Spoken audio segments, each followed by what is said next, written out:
So let's take a few questions. Michael, you're not allowed to ask questions.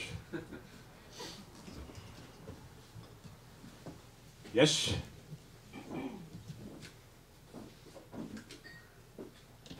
I have a comment and a question.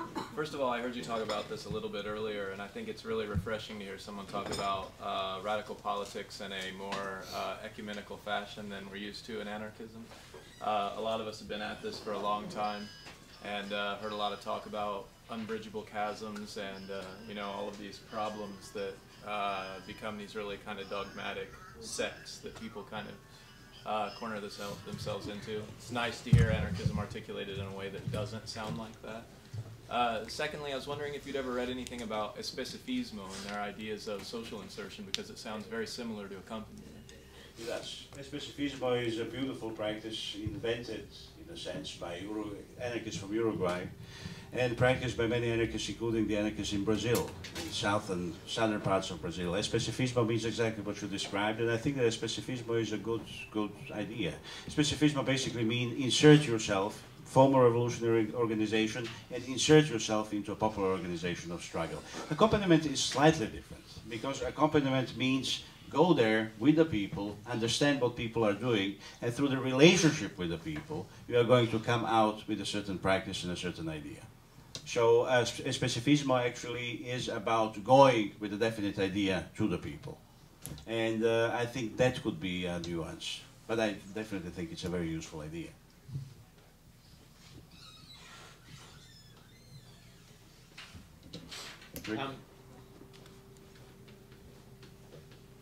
One of the things that, I mean, obviously the Zapatista concept of solidarity and accompaniment is beautiful, and a beautiful sort of paradigm in which to work. But one of the things that is troubling to me, and I haven't thought through and imagined or don't know what to think of now, and I hope people here...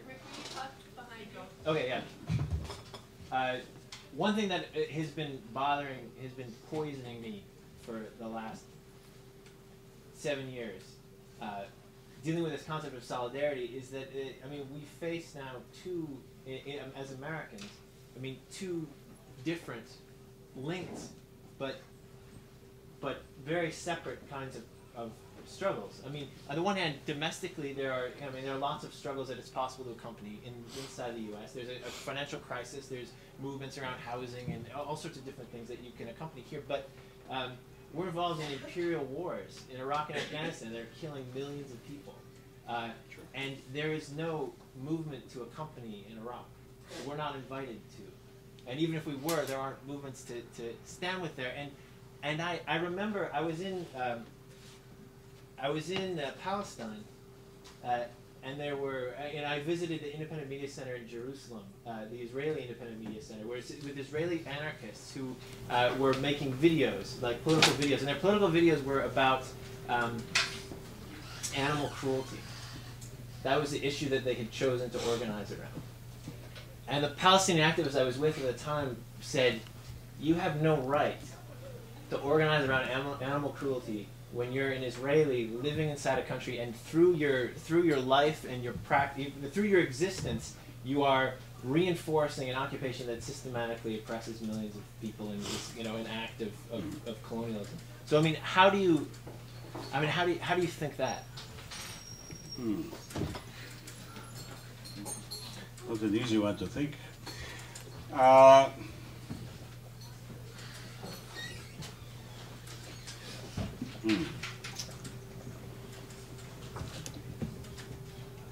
There is something that I always find very troubling about the idea of global solidarity. Well, of course, there is a problem with the old Marxist-Leninist idea of how do we organize, internationalism, which means send the arms to our favorite, revolutionary government. But there is something that people from United States and Western Europe are doing, which I'm not completely sure. You're using a completely different example of Iraq, but there is something that maybe because I'm from the Balkans, I feel this more sensitively than some other people. There is an absolute fascination with Latin America and with some other places, which was good, and I understand why. But there is an absolute lack of any attention given to some other places. And the struggle of the Roma people in Europe is one of the most amazing struggles against some of the most cruel and ruthless racism imaginable. There's nobody in Western Europe who is, I mean, there are people who are giving lip service to the struggles of Roma. There's nobody to accompany Roma. It's not even a topic. I met maybe 10 people from the United States who ever actually bothered to come to Yugoslavia. And we do have some interesting stuff going on there. Same with Eastern Europe. You know, there are people from the United States, I used to call this, to the annoyance of my friends from England, samba hopping.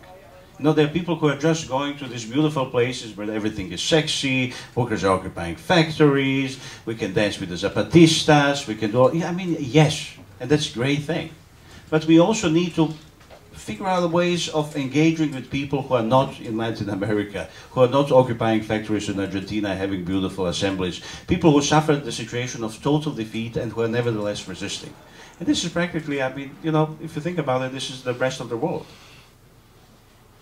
And I don't know how to think through the problem of the people in Iraq. My actual knee-jerk reaction always is, let those people figure this out themselves, because there are many different things that we can do here first. And one first, and maybe I've been talking about this most responsible thing, would be to concentrate our energies on local organizing as much as we can without becoming localists, but thinking locally, very aggressively. Organizing, that's why I'm a wobbly. Organizing within the structure that we live in today. I mean, I was on the panel the other day with two wobblies. They're fighting the mafia, for God's sake, in New York. I mean, that's a struggle. That's a real struggle. So, stuff that is happening in Iraq, how we, I mean, it takes enormous courage to go to Iraq. And there are imperial wars being waged, and this is all true. But I think that even more important right now, as a strategic priority, should be to find a way to create a movement, a community of struggle here in the United States by relating to people in the United States. And I don't know if this makes sense. It certainly doesn't answer your question, but, you know, it's a question that cannot be answered in a sense.